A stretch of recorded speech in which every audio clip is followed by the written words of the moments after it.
Do you think your bunch kind of fed off of Victor's energy? He had some big-time energy plays tonight. I think across the board we had a lot of guys who got on the floor, and I think you saw just explosive plays throughout the course of the night. Whether we had a couple dunks at the rim, a couple alley-oop passes and finishes. So good to see us getting out in transition. But it all started with us sharing the basketball and playing defense. Jacque, you've been around a while watching the league. Have you ever seen anybody, when he gets on the floor, make more things happen than Victor can? He's pretty impressive, and he's just starting this thing. Different stretches throughout the course of the night, and you get a pulse from him, a sense from him that he wants to do something special. And the challenge for him is, there's special moments throughout the course of the night, but we'll continue to be solid at the same time. But I think his teammates really enjoy playing with him, and just his overall energy every night. It's fun to be around, Brian. It really is. I know he asked you the other night about, is he a point guard? Is he a shooting guard? I mean, he looks like an action figure.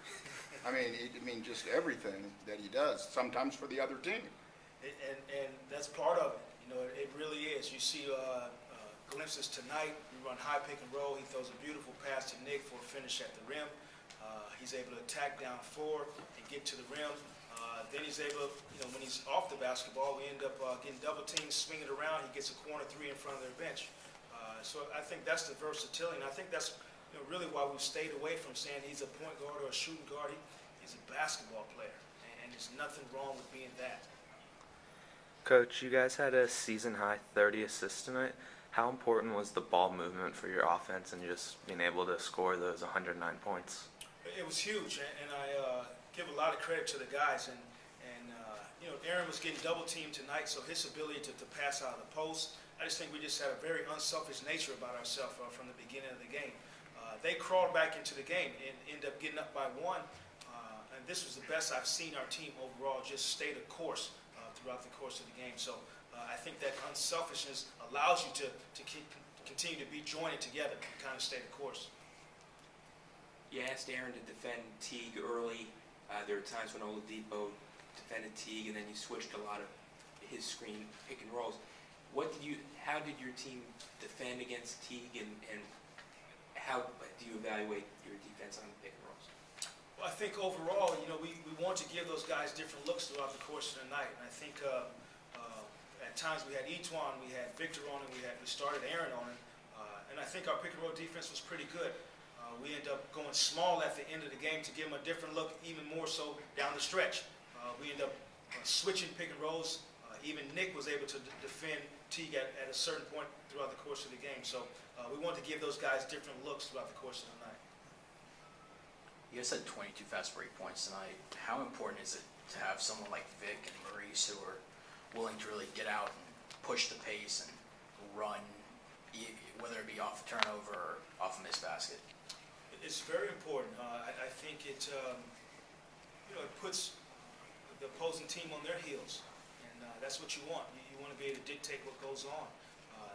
Those guys have athletic ability to get out and run, and they'll continue to understand when the time is to run, and we'll continue to finish at the rim, but we want those guys to get out and push the pace without a doubt. Coach, you dominated in fast break points and put points in the paint as well, but Atlanta seemed to stick around tonight thanks to the three-point shooting. What adjustments did you make in the second half, especially that fourth quarter where they were only 3-13 in the fourth from lead?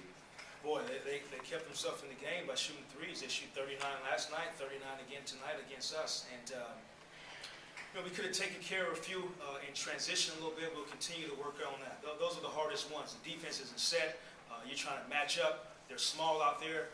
Tobias is guarding Lou Williams, and the next thing you know, he's guarding Kyle Korver. So we'll continue to work on that. They had 29 points in the second. I think with a minute and some change left, they had 20 points. And they ended up shooting 2 threes off the offensive rebound, loose balls, and things like that. So we'll continue to see each possession how important it is for us, and that's where our growth will come.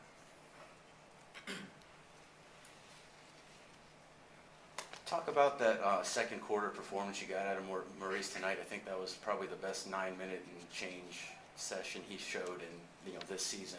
And what prevented you from going to him more in the second half? He only played 3 minutes in the second half. I thought he was great. I thought he was very active on the defensive end of the floor, and I think that's what started. He was able to get stops, get his hands on a few balls, and then get out in the lane and run in transition.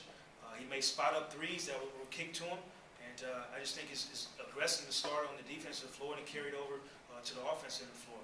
Matchup-wise in the second half, we stayed small a little bit, and I just kind of spun the bigs, and that was it matchup-wise in the second half. Did you have any trepidation playing Aaron tonight? I mean, he didn't run quite as fluidly as maybe he usually does. I mean, he was still effective. As soon as a player tells me he's ready to go, I'm ready to go. I always lean on their understanding, how they feel and the comfort level. And I talked to him yesterday, I talked to him this morning before the game, and it seems like he was ready to go. And that's the first state, is mentally being able to challenge yourself and physically push yourself through it. So no trepidation. You talk about building off of previous games and kind of repeating the same things again tonight, defense leading to offense and having to grind this one out. What did it mean to have that consistency, at least for a second straight night? I just think it's very important for the guys to see it, to offer proof of you come to work and you give yourself a chance consistently if you grind on the defensive end of the floor. We had some great stops tonight, whether it was shot clock violation, whether it was one-on-one defense, guys standing in front of guys, and that's the challenge every night. Now we're starting to do it, game by game. Can we do it quarter by quarter, and then ultimately you want it possession by possession. Yeah, you okay? Everyone good? All right. All Thank right, you. guys. At Thank you. Thanks, 45. Coach.